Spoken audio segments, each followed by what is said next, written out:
An old lady in a wheelchair was crying because a mean waiter made her feel embarrassed and kicked her out of the restaurant. But things got better when the restaurant owner kindly asked her to sit at the special table with her dog. The waiter didn't realize that the old lady was actually important. At 74 years old, Rose gazed at her reflection in the mirror and gently brushed her hair. Over the years, after her husband Derek passed away, she had neglected herself and didn't look as pretty as she used to. In the past, her face was full of smiles, and her flawless skin would make other women envious. But now, alone and a widow with no children, Rose didn't see a reason to make herself look nice. On that day, as she looked in the mirror, she managed to fix her damaged and thinning hair. She applied some face powder to hide her wrinkles and a subtle touch of red lipstick to cover her aging lips. Rose didn't put in much effort with her outfit and wore a big black jacket over her wrinkled old dress, but she was overflowing with happiness. After all, why wouldn't she? It was her and Derek's 50th wedding anniversary. Every year after Derek's demise, Rose continued to celebrate their anniversary by treating herself and her pet dog, Bark, who had become her life when Derek had gone. She didn't have her own children, but Bark was nothing less for her. After being confined in a wheelchair due to a knee injury, life wasn't easy for Rose. When Derek was around, he would help her, but once he was gone, she had to make major changes to the bathroom, kitchen, and house doors so she could navigate around the house easily. Still, it was difficult for Rose to do everything on her own, so she eventually hired a part-time career who also loved spending time with Bark. Rose had adopted Bark as a baby when he was crying on the street and nobody helped him. She brought him home, bathed him, and gave him love and shelter. In return, the poor animal provided her company in her old lonely days. So when she decided to visit a restaurant on her and Derek's 50th anniversary, she took him with her. Moreover, the carer was on leave that day, so Rose couldn't leave Bark behind. "Mrs. August, do you still not recognize me?" he asked. As a matter of fact, Rose didn't.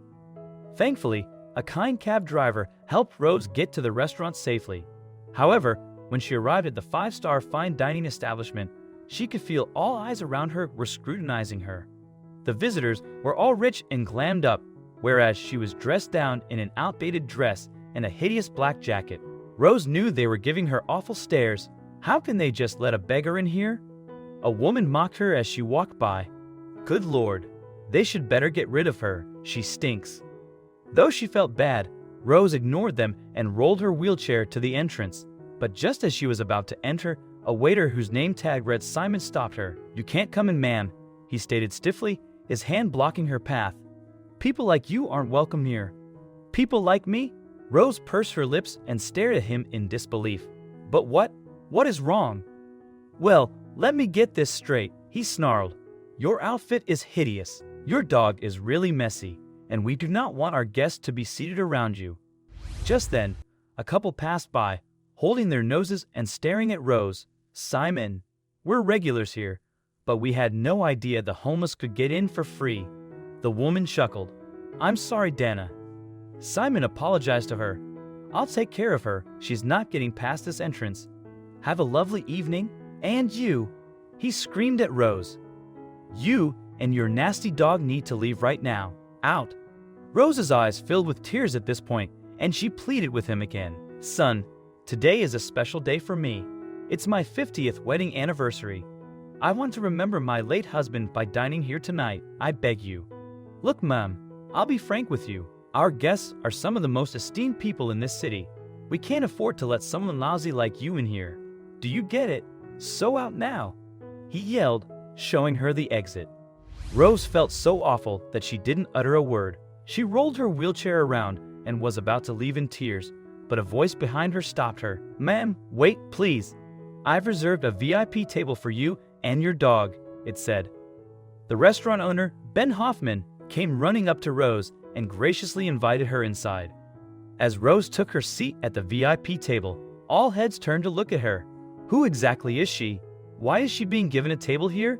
She looks like she just walked off the streets, a man complained. "I know, right?" said another. "What's the matter with Mr. Hoffman? I've never seen him cater to anyone personally unless it's a politician or someone dignified, and she certainly doesn't look like one of them." But Ben had a huge smile on his face. "Mrs. Augustus, do you still not recognize me?" he asked. Rose looked at him carefully, and she could feel she had seen him somewhere, but she couldn't put her finger where.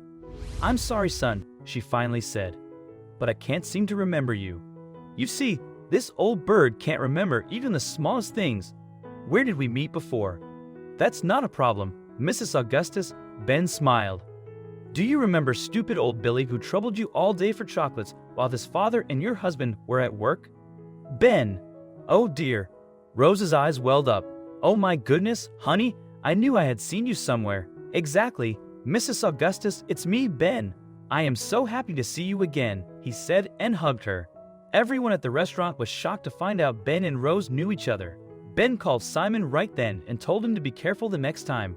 "We don't hire people who disrespect our customers. The next time you disrespect someone again, you'll be fired." And for his guest, Ben had something special to say. "Ladies and gentlemen," he said, facing everyone, "I realize this is a high-end restaurant frequented by the affluent and famous, but if you can't have a huge heart for someone, those riches don't matter. The lady who was just treated badly is like my second mom. She took care of me when my real parents weren't around. Besides, she's an older person who should be treated with respect, so please don't ignore someone in the future just because they're not wealthy. Mrs. Augustus is and will always be one of my most important customers. I hope that's clear. Have a wonderful evening." That night, Ben asked the chef to make a special meal for Rose and a tasty treat for her cute dog, Bark. They had a great time at the restaurant, all thanks to Ben. He shared all his news with Rose, keeping her happy as she hadn't had company for a while.